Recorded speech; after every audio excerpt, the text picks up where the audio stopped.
Talk to me, Michele, on the streetlights on the corner. City vibes got a story.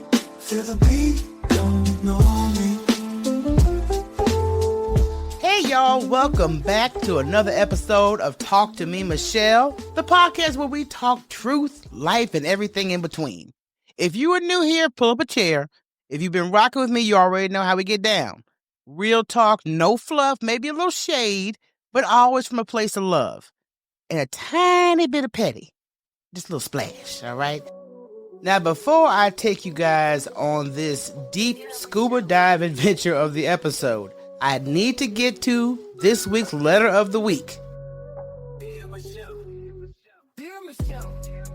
Dear Michele, I need some of your real talk advice. So my husband was sentenced to 3 years in prison for a nonviolent offense. We've been married 10 years, but honestly, the past few years have been full of secrets.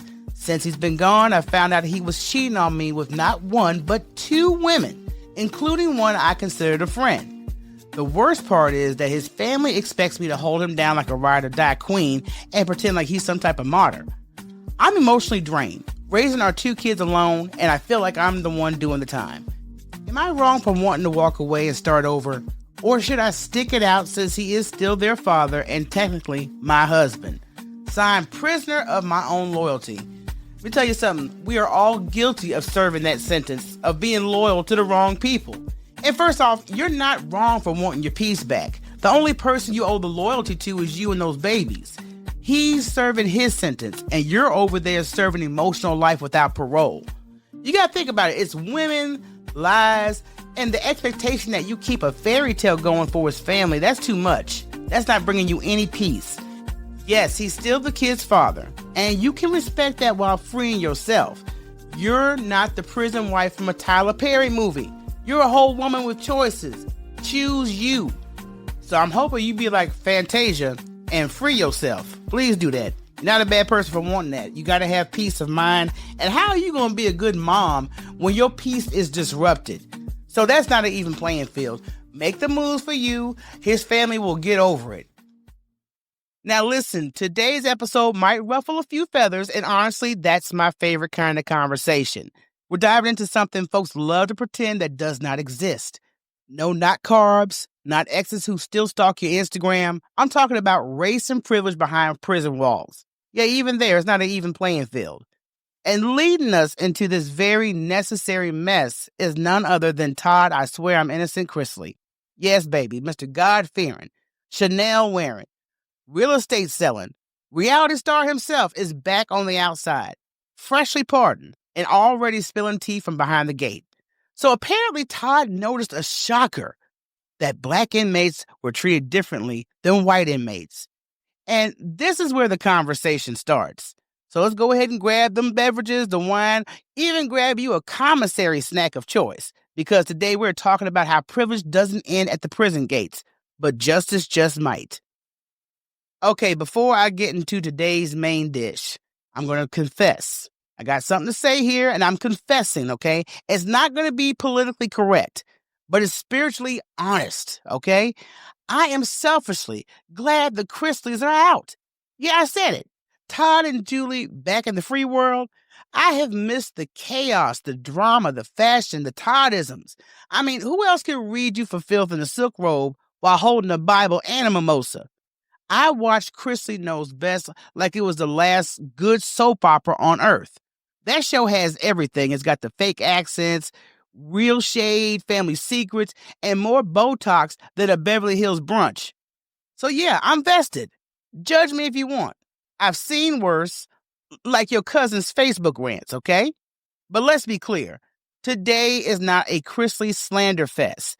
This ain't a drag Todd day. This episode is about something more real, something bigger.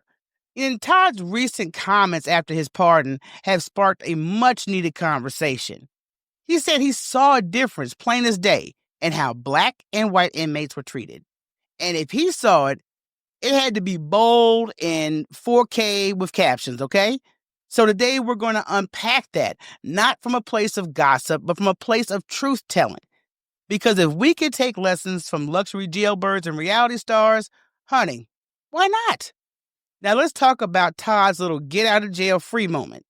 Todd Chrisley was doing time for tax evasion, or as I like to call it, rich people problems gone wrong.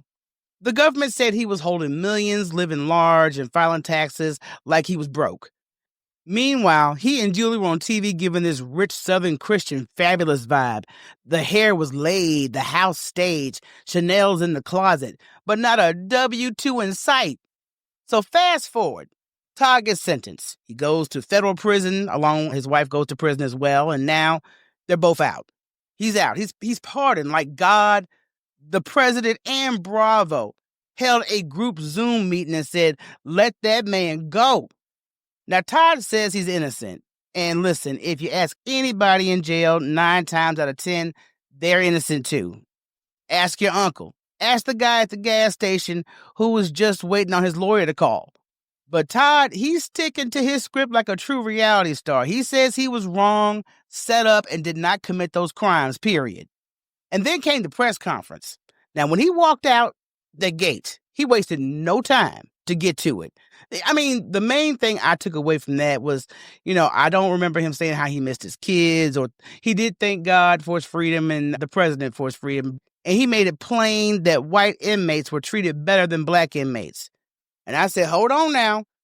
Plot twist. Todd came out of prison and dropped a racial truth bomb like he was hosting a 60 Minutes show. I wasn't ready, but I was listening. So Todd steps up to the mic, fresh out of federal prison. Edge is probably still growing back from them prison pillows, and says plain as day, white inmates are treated better than black inmates. Like, didn't even warm up the mic first. No hug for Savannah, all that other stuff. It was straight up to the racial disparities. And honestly, I clutched my pearls. Then I said, well, damn, Todd, this wasn't some think piece from a sociology professor or a topic off of woke Twitter, okay? This came from a white, wealthy, Southern Christian reality TV star who up until prison probably never waited in line for anything but Botox.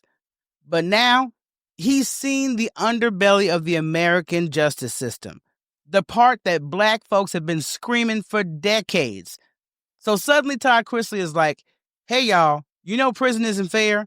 And black America is over here like, oh, really now? But the twist is he still needed to say it. He did. That's the sad part. That's the most irritating part, honestly. Because when we say it, it's like an excuse.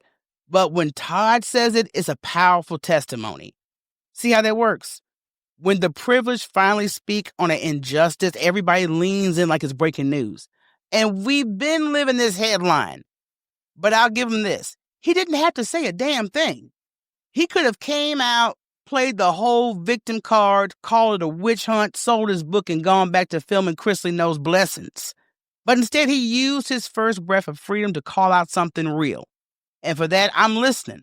Side-eyeing a little, but I'm still listening.